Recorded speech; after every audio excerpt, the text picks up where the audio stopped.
खबर वही जो आपके लिए है ज़रूरी। एसएमडी न्यूज़ लेकर आया है हर अपडेट की गहरी पड़ताल और सच्चाई का आईना। मैं हूं आपके साथ और आप देख रहे हैं एसएमडी न्यूज़, हर पल हर खबर पर नज़र। केंद्र सरकार ने दिल्ली के बुनियादी ढांचे को मजबूत करने के लिए 1,647 करोड़ रुपए की 28 परियोजनाओं और 756 करोड़ रुपए के अतिरिक्त प्रोत्साहन को मंजूरी दी है।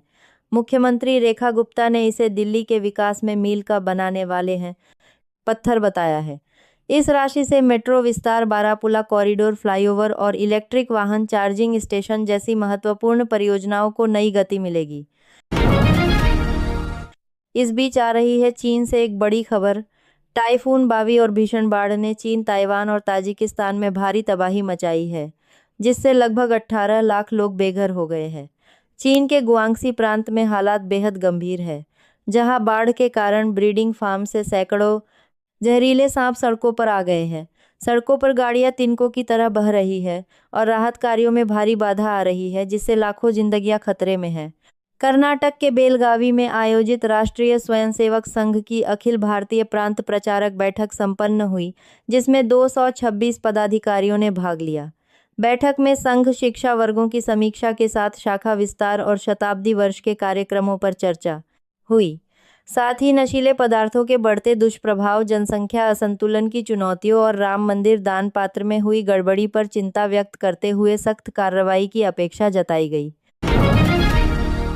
अजय देवगन अभिनीत फिल्म धमाल 4 ने बॉक्स ऑफिस पर अपनी पकड़ मजबूत कर ली है। रविवार के दिन इस फिल्म ने लगभग 19.95 करोड़ रुपए का कलेक्शन किया, जिससे इसका कुल 3 दिनों का कलेक्शन 56.45 करोड़ रुपए तक पहुंच गया है।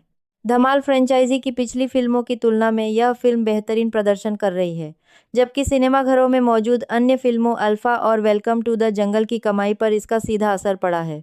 भारतीय रेलवे 17 जुलाई को हरियाणा में जींद और सोनीपत के बीच देश की पहली हाइड्रोजन ट्रेन लॉन्च करने जा रहा है।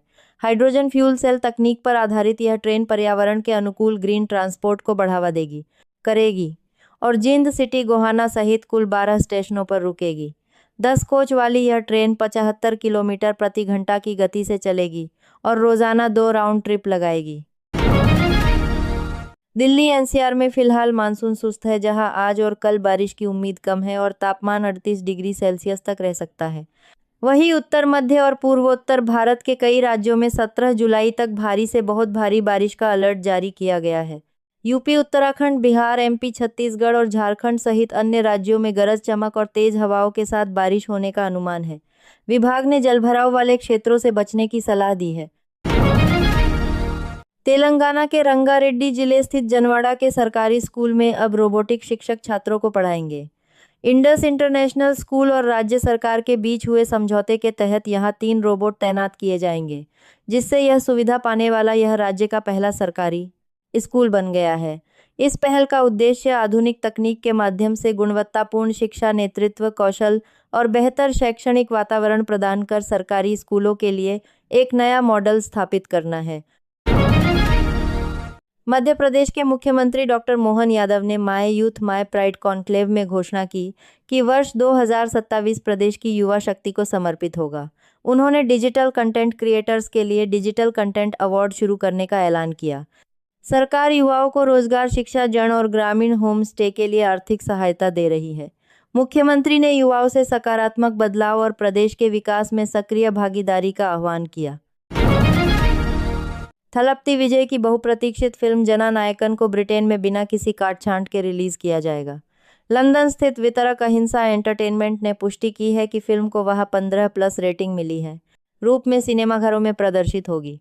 सेंसर संबंधी बदलावों के कारण भारत में फिल्म को सर्टिफिकेट मिला है और इसका अंतिम रन टाइम 3 घंटे 3 मिनट है।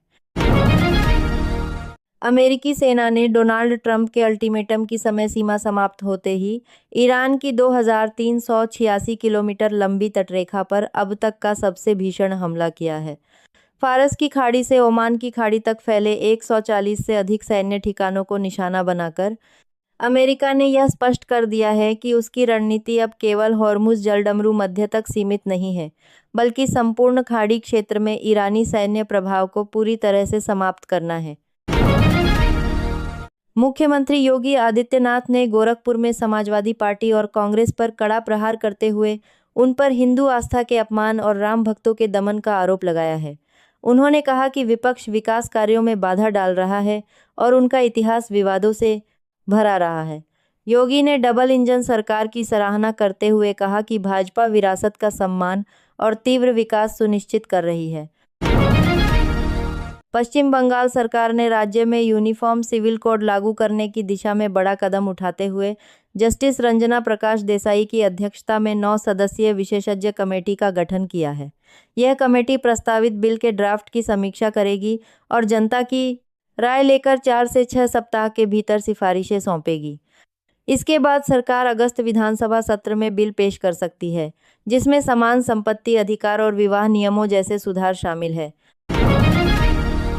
दिल्ली सर्राफा बाजार में शुक्रवार को सोने और चांदी की कीमतों में जोरदार तेजी दर्ज की गई है। 99.9% शुद्धता वाला सोना 400 रुपये बढ़कर 1,48,500 रुपये प्रति 10 ग्राम हो गया, जबकि चांदी 5,000 रुपये की भारी उछाल के साथ 2,37,000 रुपये प्रति किलोग्राम पर पहुंच गई। जानकारों के अनुसार कमजोर डॉलर और निचले स्तर पर हुई खरीदारी ने इस तेजी को समर्थन दिया है, जबकि बाजार अब अगले हफ्ते आने वाले अमेरिकी महंगाई के आंकड़ों पर नजर बनाए हुए है।